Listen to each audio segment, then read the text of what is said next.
sama, tayo po magpapatuloy sa ating talakayan na sinimulan kagabi, ang Isaiah chapter 52. Okay, tayo po ay magsimula sa pamamagitan ng panalangin. Muli po, Panginoon, maraming salamat sa gabing ito, sa iyong patuloy na pagsama at paggabay sa amin. Pagbibigay ng malakas na pangangatawan, isip at puso na handang sumunod at magpasakop sa iyo, maglingkod, mag-aral at matuto ng iyong mga salita. Patuloy mo kaming samahan at gabayan sa gabing ito. Mga kapatid namin sa iba't ibang lugar, Panginoon, po ang gumabay, mangunat magpaalala sa kanila sa gawain namin. At patuloy kami sa pagkatuto, sa pagbibigay ng aming commitment sa iyong salita. Salamat po, dakilang Diyos. Amin po ipinagkakatiwala sa iyo ang lahat ng ito. Sa pangalan ng Panginoong Hesus. Amen. Ayan, magandang gabi, Pastor Nanding. Salamat po. At ibig sabihin ay may kuryente sa inyo. Naka-join kayo ngayon. Okay, so magandang gabi pong muli. Tayo magpapatuloy nga sa ating talakayan na simulan kagabi ang ika-52 kabanata ng Isaiah. Kasama dito sa church si Princess. So kagabi ay nasimulan natin ang kabanatang ito. At ito nga ay tumukoy doon sa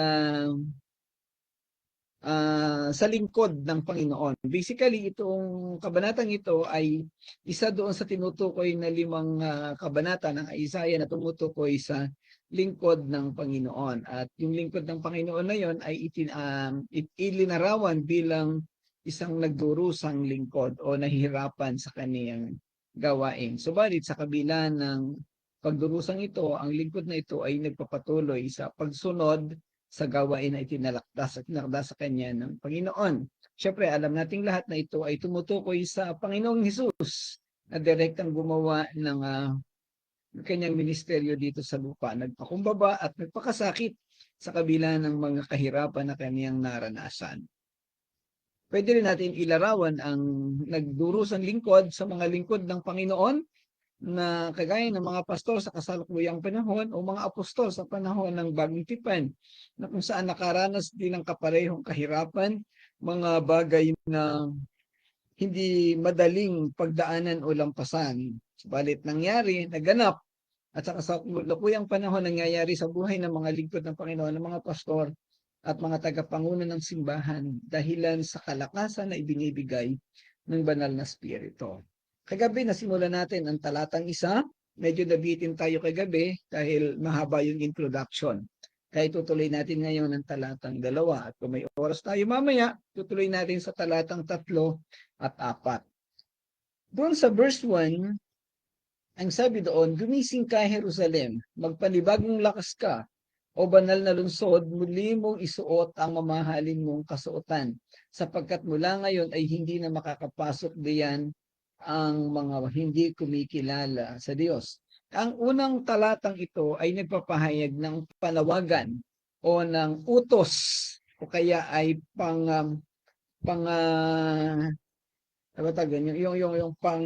pag-anyaya sa mga tao sa Jerusalem na bumangon. Iwanan na yung dating buhay nila na tagmak o tigmak sa kasalanan o mga kahirapan at lumipat sa panibagong buhay, magpanibagong lakas. Iwanan na yung dating buhay nila at lumipat sa panibagong buhay kung saan nandoon ang mga pag-asa na ibinigay sa kanila ng Panginoong Diyos. Magandang gabi po, Ate Alma, sa inyong lahat dyan, sa inyong tahanan. Okay. Dito ay sinasabi, isuot mo ang iyong mamahaling kasuotan. Tumutukoy ito sa pagkakaroon ng bagong pamumuhay o bagong sitwasyon sa buhay niya. Buhat doon sa napakapangit na buhay sa ilalim ng kasalanan, ay panibagong buhay na marilag, maganda, kaakit-akit. Ito yung buhay na espiritual at sumusunod na nananampalataya at nagbibigay kapurihan sa Panginoon. So, yung talatang 1 ay direktang utos ng Diyos, siyempre sa pamamagitan ni Propeta Isaiah sa mga Israelita. Itutuloy natin yung dito ngayon. So verse 2, ang verse 2 ay isa pa ring utos. Ang sabi dito, malaya ka na Jerusalem. Tumindig ka mula sa kinauupuang alabok at umupo sa iyong trono. Kalagin mo ang taling nakagapos sa iyo. Nabanggit dito o ginamit yung salitang alabok. Ang alabok sa Biblia ay sumisimbolo sa isang pagbagsak, sa isang kalungkutan o kaya ay pagkasira. Napakaraming talata na binanggit sa Biblia na tumutukoy sa alabok. Ang isa dito ay yung sa Isaiah chapter 40 verse 15, tumukoy sa isang bansa na naging tila alabok. Ang Isaiah 29 verses 4 to 5 na tumutukoy doon sa kaniyang mga kaaway na magiging isang maliliit na alabok, dudurugin ng Panginoong Yahweh. Sa chapter 47 naman, ang Babylonia ay inutusan na umupo sa alabok, bumaba doon sa kaniyang trono at umupo sa alabok dahil siya ay wala ng kapangyarihan. Doon naman sa Isaiah 25 verse 12, tinukoy dito yung pagbagsak ng kaharian ng Moab at sila ay dudurugin na tila isang alabok. At sa pagkakataong ito, ang Israel na nasa kasalukuyang kalalagayan na tila nakaupo sa alabok ay pinapabangon ng Diyos, pinapaalis sa alabok na nagsibigay ng simbolo na sila ay nagtagumpay na, tapos na ang kanilang paghihirap. Sila ay pinapapunta na doon sa isang lugar na maayos. Kaya ang sabi, tumindig ka mula sa kinauupo ang alabok. Kabaligtaran ng utos doon sa Babylonia na umupo ka sa alabok. Yan. Dito naman ay pagkatindig sa alabok, pinapaupo sa trono. Doon sa sitwasyon doon sa Babylonia, sa panahong siya ay natalo na, siya ay pinapababa buhat sa trono at pinapaupo sa alabok. Yan. At ang sabi pa, kalagin mo ang taling nakagapos sa iyo. Ang talatang ito ay nagbibigay ng mensahe ng kalayaan, pag-asa at kaligtasan na naghihikayat sa mga tao ng Jerusalem na ipagpag o tanggalin ang mga alikabok sa kanilang pagkatao. Sumisimbolo sa kahinaan, kasalanan, mga sitwasyon ng pagbagsak. Ang pangkalahatang konteksto ng talatang ito ay paglaya at pagbangon mula sa kabiguan at mga kahihiyan. Ang binabanggit na alikabok o alabok ay tumutukoy sa mga sitwasyon ng kahirapan kung saan ang tao ay nakalugmok. Magandang gabi, Mami Ay. Ang sitwasyon ito ay maaaring tumutukoy sa mga kasawian, pagbagsak sa kasalanan, at pagkabihag o kawalan ng karangalan. Isang sitwasyon ng tao ng Israel na talagang kahiya-hiya sa paningin ng mga tao sa kanilang paligid.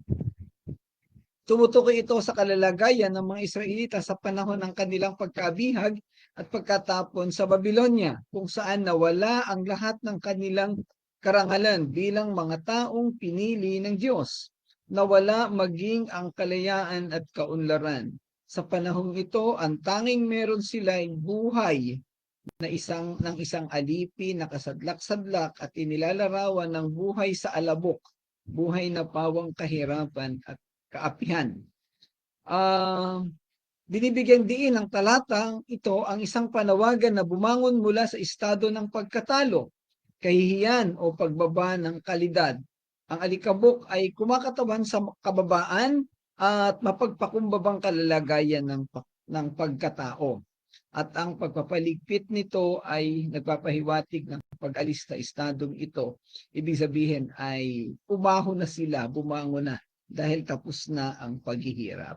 Ito ay nagbibigay ng isang determinasyon na nalampasan na ng mga tao ang mga napakapangit na sitwasyon sa kanilang mga buhay.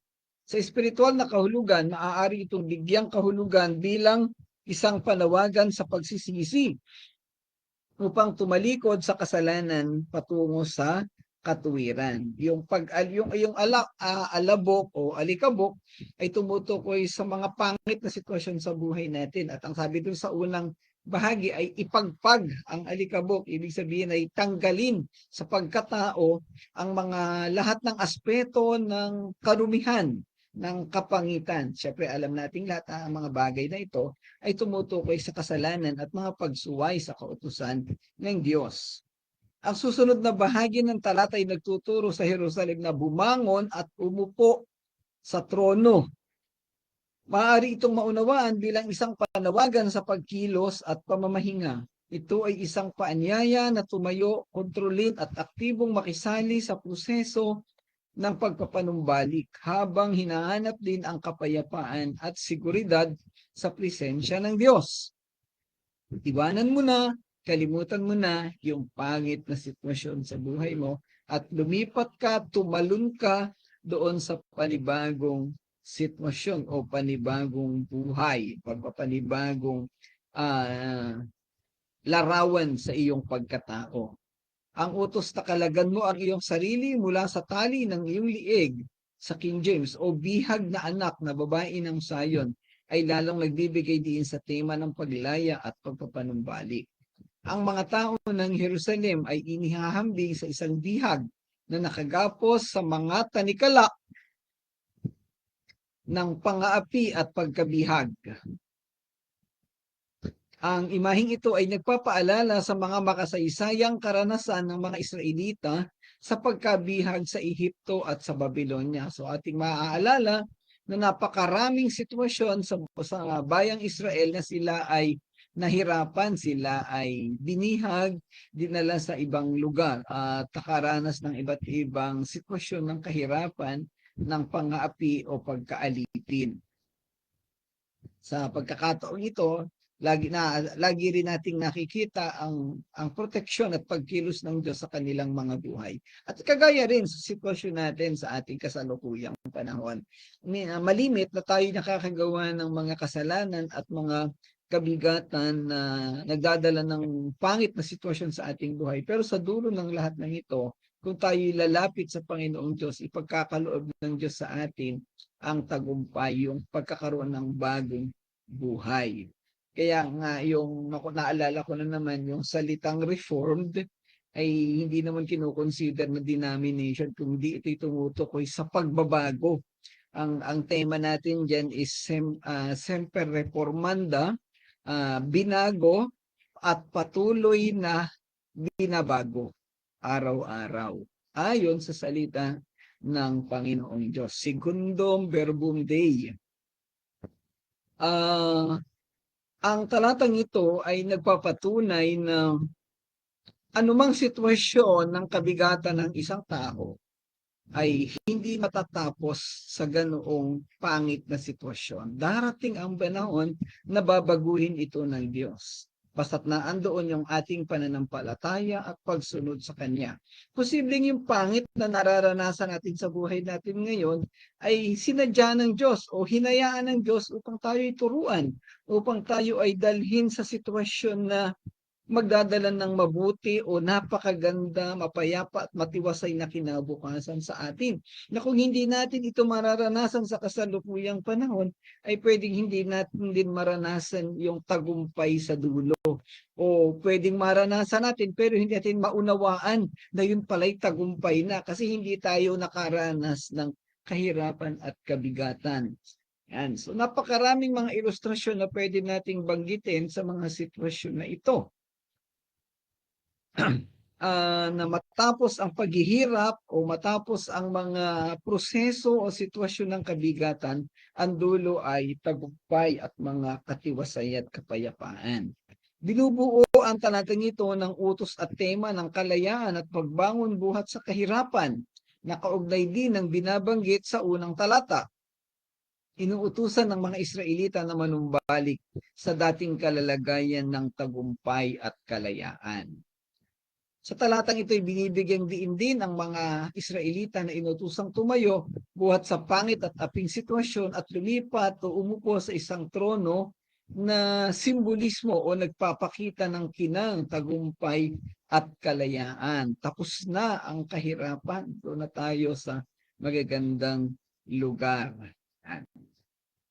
Sa pagkakataong ito, ang utos ng Diyos sa Israel ay tumayo buhat sa alabok at umupo sa trono na nagpapahayag ng kabaligtaran ng iniutos niya sa Babylonia doon sa Isaiah chapter 47.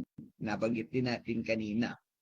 Ang pagpagpag ng alikabok na binabanggit sa unang bahagi ng talata ay simbolo ng paglaya o paglabas buhat sa isang mabigat na pananagutan, pag-alipusta, pagtalikod o pagbaliwala sa mga karapatan. Ilinalarawan nito ang mga kabiguan sa buhay. Dalawang bagay ang aktwal na sinisimbolo nito sa buhay ng mga Israelita. Una, ang paglaya sa pagkabihag sa Babylonia at pagpanumbalik sa kanilang lupain sa Jerusalem. Pangalawa, ang paglaya sa pagkaalipin sa espiritual na kasalanan at ang mga maling gawain kasama ang pagsuway at pagtalikod sa Panginoon Diyos. So, they may be physically free at the same time spiritually freed. Sa praktikal na sitwasyon at paglalapat sa buhay ng mga tao, sa ating panahon ito ay tumutukoy sa panawagan na palayain na ang sarili sa parehong espiritual na kasalanan ng pagsuway sa mga batas ng Diyos at lumipat sa buhay na malaya sa kasalanan at mga katigasan ng ulo. Ayan. Ang katotohanan ito ng kawalan ng malay ng tao hinggil sa kalayaan at kaligtasan ay mababasa natin sa Efeso chapter 2 verses 1 to 7, kung saan ipinaunawa na tayo ay mga patay dahil sa kasalanan at mga pagsuway. Ang pagiging patay sa kasalanan ay katumbas ng buhay sa ibabaw ng alikabok na pawang kabiguan o lupa ng kahirapan. Maaari ring iugnay sa buhay ni Job sa panahon na siya ay nasa abang sitwasyon, ay nandun siya sa lupa, posibleng sa gilid ng daan o doon kasama ng kaniyang mga kaibigan, kung saan nasasaksihan ng tao ang kanyang kaaba-abang sitwasyon. Kung ating iisipin, si Job ay may bukid, may lupain, may tahanan.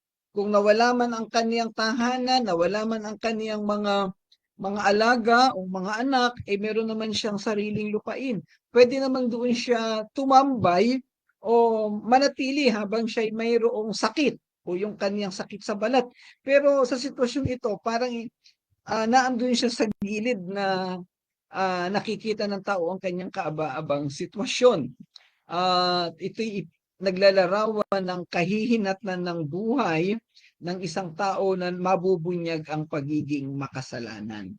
Ang pagiging makasalanan ng isang tao ay hindi maitatago. Pwedeng mailihim yan pansamantala, pero darating ang panahon na yan ay lalabas at malalaman ng lahat ng tao.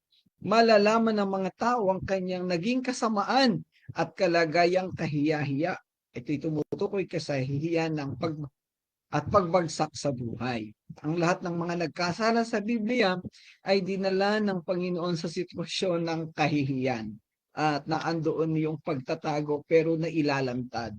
Si Adan at si Eva, si Cain, si Ham, si Saul, si David, si Solomon at napakarami pang iba, naging kahiya-hiya sila. Tayo man sa panahon ng ating pagkalugmok sa kasalanan, dadalhin din tayo ng Panginoon sa isang pangit at kahiyahiyang sitwasyon na magdadala sa atin sa kababaan at sa huli ay mag-aahon sa atin tungo sa pagbabago. Sa panahong tayo ay tumayo at lumabas buhat sa sitwasyong ito. Mga kapatid, kayo pong lahat na nakikinig, tayong lahat, meron ka pa bang pamumuhay na nasa ilalim ng pagkakasala?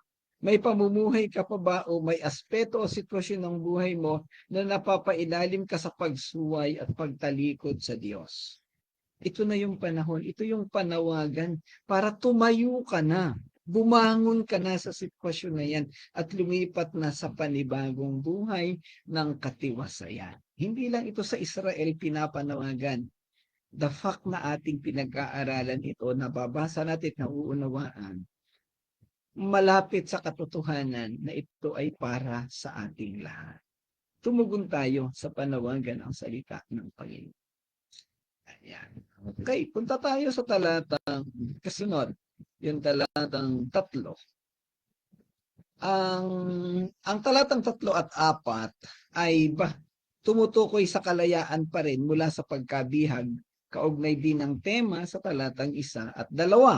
Muli sa mga talatang ito, ipinangako ng Diyos ang kaligtasan mula sa pang-aapi na binibigyang diin na ang kaniyang bayan ay ipinagbili ng walang bayad at tutubusin ng walang bayad. Itinatampok nito ang soberanong kapangyarihan at biyaya ng walang bayad at biyaya ng Diyos sa papalaya sa kaniyang bayan. Sabi sa verse 3, ito ang sabi ni Yahweh sa kanyang bayan, ipinagbili kayo ng walang bayad, kaya tutubusin din kayo ng walang bayad. Ayan. So ano kayong ibig sabihin na walang bayad? Ang talatang ito ay naghahatid ng mensahe ng pag-asa at katiyakan sa mga tao ng Israel, kagaya din ng verses 1 and 2. At sa lahat ng mananampalataya sa buong kasaysayan, ipinapaalala nito sa atin ang walang hanggan na katangian ng biyaya ng Diyos at ang di masukat na halaga ng bawat individual sa kaniyang paningin.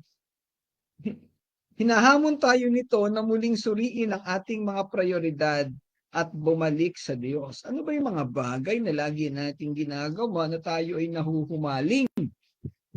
Na baka sa paggawa nito ay nakakalimutan na natin ang Diyos. Well, ang sabi doon, lumaya na tayo sa ganoong sitwasyon. Iniaalok sa atin ng pagtubo natin, sa atin ng pagtubos na walang bayad.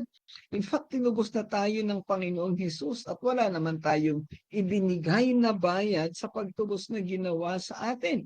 It was given totally free. Kagandahang loob. Regalo. Ang lahat ng regalo ay walang bayad. Kung ang regalo ay may bayad, hindi yan regalo. Po. Ang talatang ito ay nagsisilbing isang makapangyarihang paalala ng kapangyarihang magpapabago ng pag-ibig ng Diyos at ng pangako ng kalayaan mula sa kasalanan at mga gagawa nito. Binibigyang diin ng talatang ito ang soberanya at hindi karapat-dapat na biyaya, unmerited favor. Itong mga nakalipas na ilang araw, ito'y lagi nating natatalakay. Ito yung pabor. Ito yung ibinigay sa atin na hindi naman natin hindi tayo karapat dapat na tumanggap. Subalit binigyan tayo ng karapatan na tanggapin ito. Ito ang pagtubos ng Diyos. Ito ang kagandahang loob ng Diyos na binabanggit sa Efeso chapter 2 verse 8. Na pinaghahambing ang pagkakasala ng tao sa banal na pagkilos. Kung tutumbasan ng Diyos yung ating kasalanan, yung ating karumihan, wala ni gatiting o pinakamaliit na bahagi ng kanyang biyaya ng ang karapat-dapat tayong matanggap. Pero dahilan sa hindi masukat na pag-ibig at pagmamahal ng Diyos, ibinigay niya sa atin ang pabor na ito, biyaya. Ang salita pong pabor, minsan ay pinag-uusapan lagi ng mga prosperity churches. For example, meron ako narinig dati, siya daw ay pumunta sa SSS at pagdating niya doon ay ang daming pila. Bigla na lamang agad-agad ay tinawag ang numero niya. Ay pabor daw iyon ng Panginoon sa kanya. Hindi natin alam kung anong eksaktong sitwasyon o dahilan. Paano kaya nangyari yun? Nagkahukus-pukus kaya naunang tawagin ang numero niya. Yun daw ay pabor. At namumuhay ang mga prosperity churches, prosperity Christians, sa mga pabor, mga maliliit na pabor na ibinibigay daw ng Diyos sa kanila sa pang-araw-araw na buhay. Pwede namang totoo yon, pero pinag-uusapan po natin dito ay pabor na magbibigay sa atin o nagbigay na sa atin ng buhay na malawak, buhay na walang hanggan at hindi lamang para dito sa mundo. Isang buhay, isang pabor na nagdala sa atin sa walang hanggang kalayaan, walang hanggang pabor na nag-alis sa atin sa sitwasyon na kahihiyan. Naunawaan din natin ito bilang paglalarawan ng pamalit na pagbabayad sala o yung tinatawag nating atonement o kaya yung doctrine of substitution. Substitutionary atonement. Ibig sabihin po noon, yung ating responsibilidad sa harapan ng Diyos na tayo'y parusahan, nag-substitute sa atin ang Panginoong Hesus at siya ang pinarusahan para sa atin. Substitutionary atonement. Yan po yung biyaya, yan yung regalo. Kung ating mas palalawakin pa at bibigyan ng detalye, ang sitwasyon noon, huhulihin tayong isa-isa at paparusahan at ipapako sa krus para parusahan sa ating kasalanan. Pero humarang ang Panginoong Hesus. Sabi siguro ni Lord, ng Jesus Christ, teka, palayain nyo na yung mga taong yan at ako na lamang ang ipako nyo sa krus. Ako na ang parusahan nyo para sa kasalanan ng mga taong yun. So merong substitute. Yan po yung tinatawag dito. So ayun ang nangyari sa krus. Kaya nga binigyan tayo ng tinatawag na unmerited favor. Yan, ito yung tumutukoy doon sa sinasabi dito, sila'y binihag na walang bayad. Tila dinala sila yung mga Israelita dinala sa Babylonia ng walang bayad at nung sila'y pabalikin sa Jerusalem ay tinubos din sila na walang bayad. Wala silang ibinigay ni kusing ni isang sentimo. Sa halip ay totally free. Ayan. Okay. Magandang gabi, Brother Edgar. Okay lang. Tuloy-tuloy lang. Habol ka lang. And so, napakaganda ng biyaya ng Panginoong Diyos at ito ay tunay na naramdaman na i-enjoy ng lahat ng tunay na mananampalataya. Kapatid na nakikinig sa gabing ito, meron ka bang enjoyment sa puso mo, sa buhay mo, sa pagkatao mo bilang isang taong naligtas, bilang isang taong tinubos ng walang bayad? O hanggang ngayon ba'y nabibigatan ka pa rin dahil ang isip at puso mo ay guilty pa rin dahil napakarami mong ginawang maling at kasalanan? Hindi ka pa rin ba makatulog dahil binabangungot ka sa gabi, nananaginip ka ng kung ano-ano dahil iniisip mo na sa impyerno ka pupunta at parurusahan ka sa bandang huli? Kapatid, iyan ay isang patunay baka wala ang kapayapaan ng banal na espiritu sa iyo. O may buhay ka bang payapa?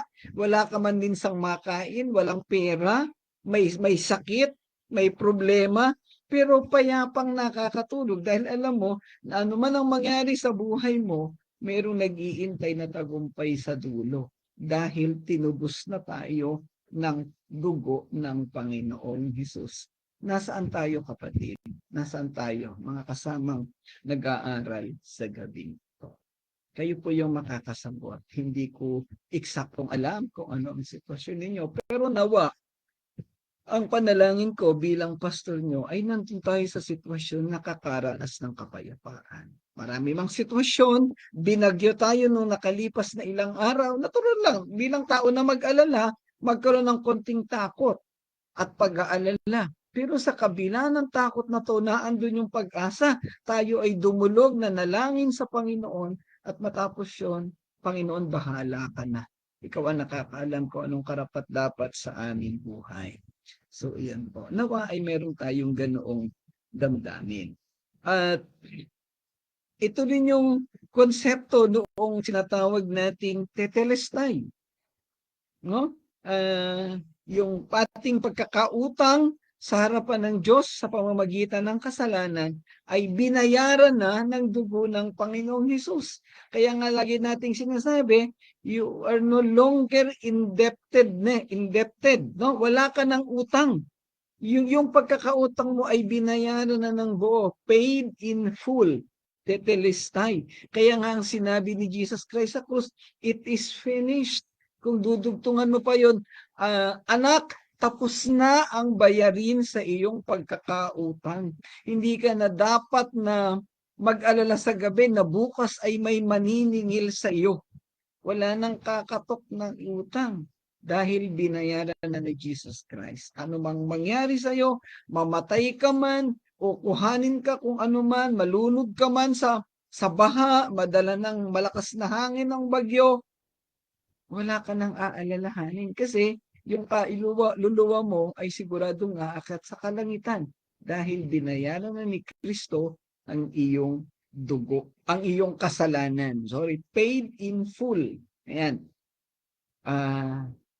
Napakasarap damahin at yun ang sinasabi dito. Hindi tayo mag-aalala Nawa ang bawat isa sa atin sa pag-aaral na ito ay may ganiyang damdamin at maaari natin ipagpasalamat sa Panginoon. Bago ka matulog sa gabi, Panginoon, salamat po. Dahil makakatulog ako ng mapayapa, wala akong inaalalang utang, wala akong inaalalang posibleng kapahamakan sa aking kaluluwa. Kung ako'y magigising bukas, ay salamat. Kung hindi naman, mapayapa pa rin dahil siguradong sa langit pupunta. Mga kapatid, ang sinasabi ko pong utang dito ay utang na kasalanan, hindi utang na pera o kung ano man. Baka po ma-misinterpret natin, baka may mag-isip sa inyo na yung utang mo dun sa kapitbahay ninyo o kung kanino man ay bayad na. Hindi po yun ang binayaran ni Jesus Christ. Okay? So yun po, malinaw po yan sa atin. Okay. So sa panghuli po, ang talatang ito ay tumutukoy sa pagtubos. Tinubos tayo ng Panginoong Hesus. Ang salitang pagtubos sa konteksto ng Biblia ay tumutukoy sa kilos ng pagliligtas mula sa kasalanan at mga bunga nito. Sa kabila ng mga pagkabigo at pagkukulang ng mga tao, nangangako ang Diyos na tutubusin sila ng hindi nangangailangan ng anumang bayad. Tinubos na tayo ng Panginoong Hesus. Ipinapakita nito ang walang kondisyong katangian ng pag-ibig at biyaya ng Diyos. Sabi nga natin malimit, unconditional love. Ang tunay na pagmamahal ay walang kondisyon, walang hinihinging kapalit, walang anumang inaasahan sa tao na kanyang minamahal. Binibigyang diin nito ang pagkakaiba sa pagitan ng mga relasyong transaksyonal ng tao, kung saan ang isang bagay na may halaga ipinagpapalit sa isang para sa ibang bagay. At ang banal na konsepto ng pagtubos. Again, ito ay malayang pagkakaloob, walang anumang kondisyon, walang anumang kapalit. Sabi doon sa Roma chapter 5 verses 8 to 11. Sabi dito, ngunit pinatunayan ng Diyos ang kanyang pag-ibig sa atin nang mamatay si Kristo para sa atin nung tayo'y makasalanan pa. Verse 9, yamang sa pamamagitan ng kanyang dugo, tayo ngayon ay napawalang sala, lalong tiyak na maliligtas tayo sa puot ng Diyos. Verse 10, dati tayo'y mga kaaway ng Diyos, ngunit tinanggap na niya tayo bilang mga kaibigan sa pamamagitan ng pagkamatay ng kaniyang anak. At dahil dito, tiyak na maliligtas tayo sapagkat si Kristo ay buhay. Verse 11, at hindi lamang iyan, tayo'y nagagalak dahil sa ginawa ng Diyos sa pamamagitan ng ating Panginoong Hesukristo. Sapagkat dahil sa Kanya ay tinanggap tayo bilang mga kaibigan ng Diyos. Dati kaaway tayo ng Diyos. Galit sa ating ang Diyos. Yan.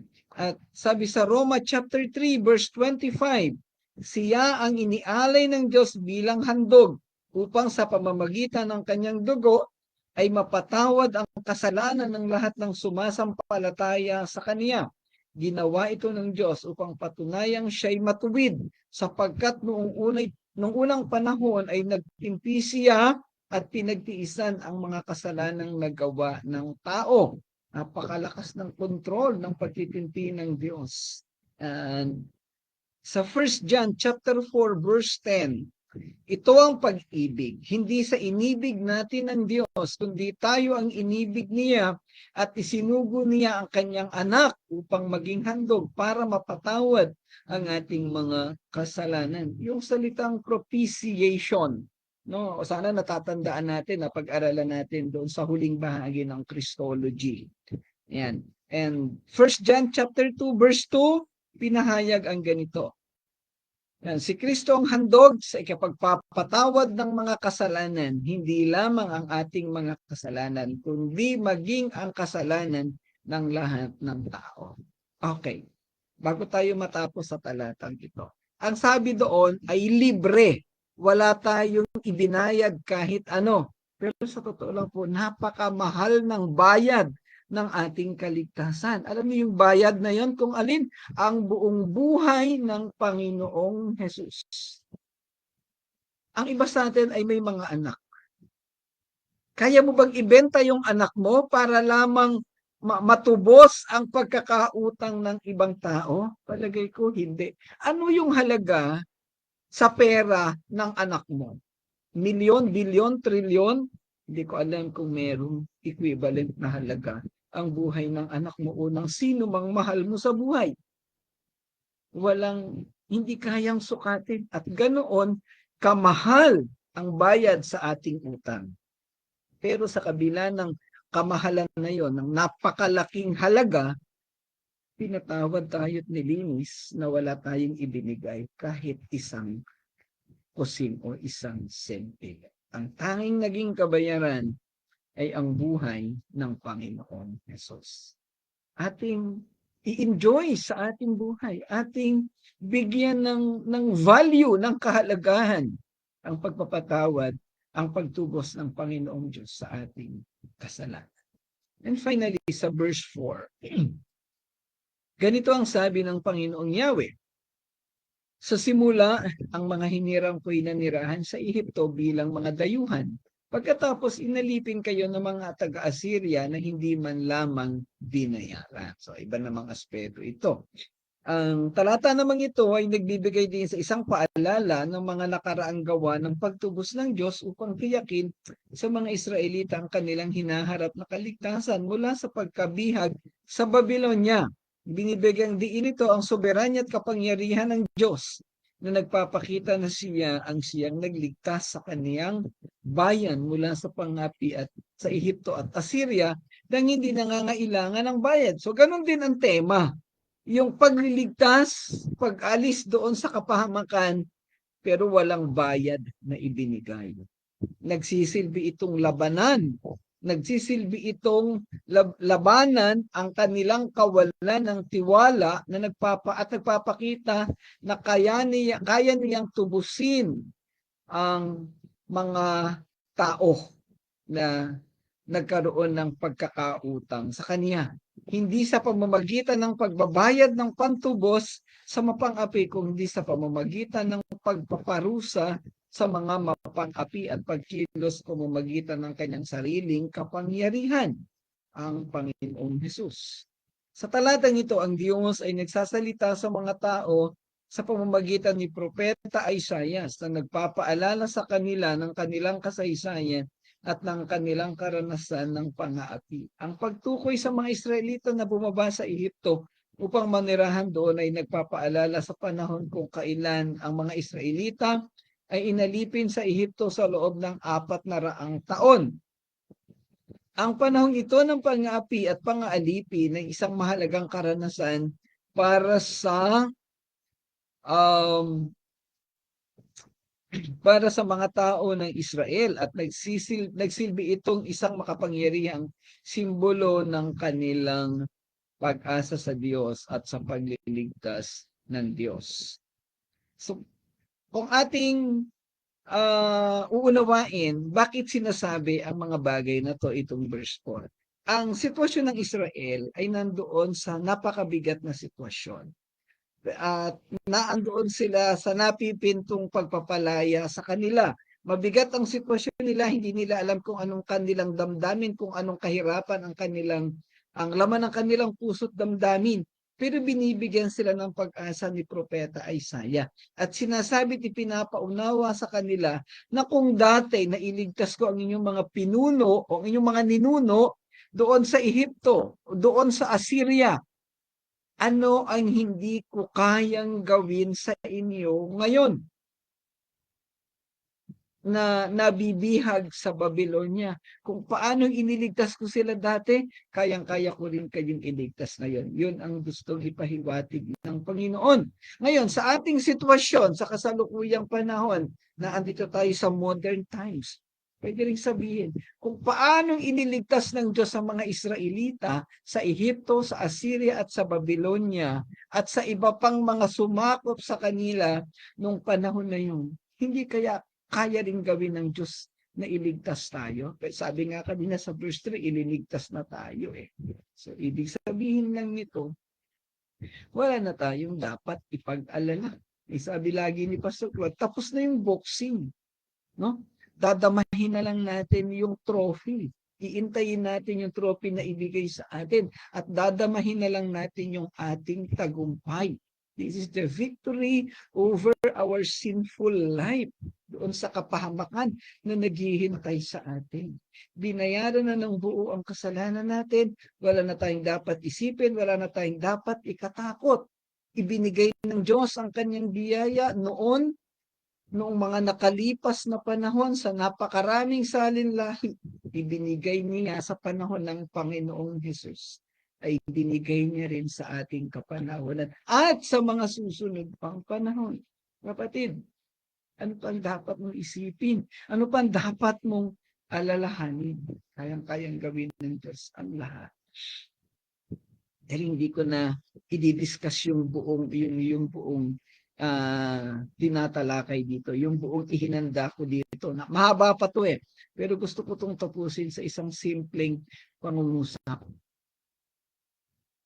Makasalanan tayong lahat, pero ibinigay ng Diyos ang kaniyang nag-iisang anak. Ibinigay niya ang buhay ng anak niya para linisin ang ating kasalanan, para tubusin ang ating kasalanan. At ang dugo ng Panginoong Hesus na pumatak buhat doon sa itaas, sa krus, ang naglinis ng ating kasalanan. At itong nangyaring ito'y nagdala ng kalinisan, ng kapatawaran sa ating lahat. Wala tayong ibinigay na anumang halaga, walang bayad. Kahit wala tayong ibinayad, nai-enjoy natin, nararanasan natin at nararamdaman ang kalayaan. Wala nang dahilan para mag-alala. Meron ka pa bang inaalala? Meron ka pa bang agam-agam na ikay ligtas o hindi? Kung may agam-agam ka, kung totoo kang ligtas, ito na yung pagkakataon para ibigay mo ng buong buo ang pananampalataya mo sa Panginoong Hesus. Upang ikay maligtas, upang ang sinasabi pinag-aaralan natin ay maranasan. Bago ka matulog mamayang gabi, siguraduhin mo, kung hindi ka pa siguraduhin mo na mayroon kang buong pag-asa, na mayroon kang buong pananampalataya. Para kung ano man ang mangyari, habang tutulog ka, magising man tayo o hindi bukas ng umaga, sigurado tayo sa buhay na nag-iintay sa atin. Napakaganda ng buhay.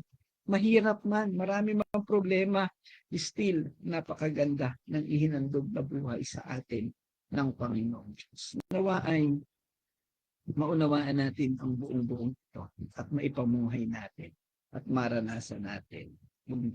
Sa lubuyang panahon, maranasan natin at doon higit na maranasan sa buhay na walang hanggan sa langit sa piling ng Diyos.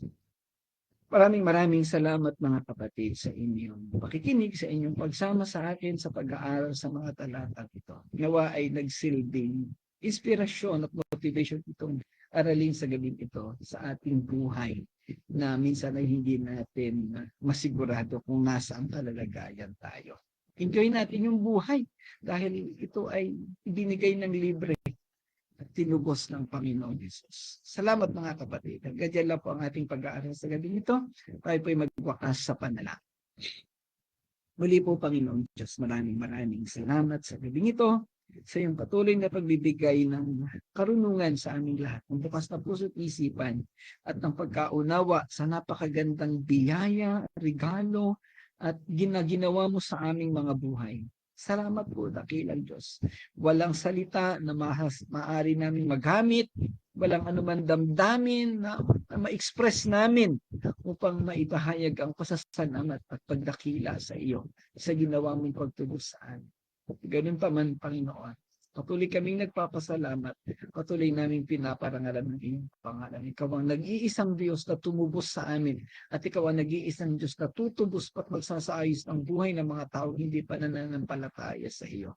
Salamat, dakilang Diyos. Ikaw ang patuloy na manguna sa amin. Patuloy mo pagpalain ng pag-aaral na to ang mga taong kasama namin sa gabi ito. Nagtitiyaga, nagbibigay ng oras at panahon. Pagpalain mo bawat isa. Patuloy ka naming maparangalan at maitaas ang iyong pangalan sa pangalan ng Panginoong Jesus. Amen. Amen. Okay, maraming salamat muli mga kapatid sa inyong pagsama at pag-aaral. Salamat. Pastor Claude, Brother Edgar, si Pastor Nanding, si Mami Ay, Ate Alma, at ang inyong pamilya. At sa lahat, kay Nanay Gertrudes, siyempre si Princess kasama ko dito sa church. At doon sa mga iba na hindi nag-appear ang pangalan, salamat po sa inyong lahat. At patuloy kayong pagpalain ng Panginoon. To God be the glory.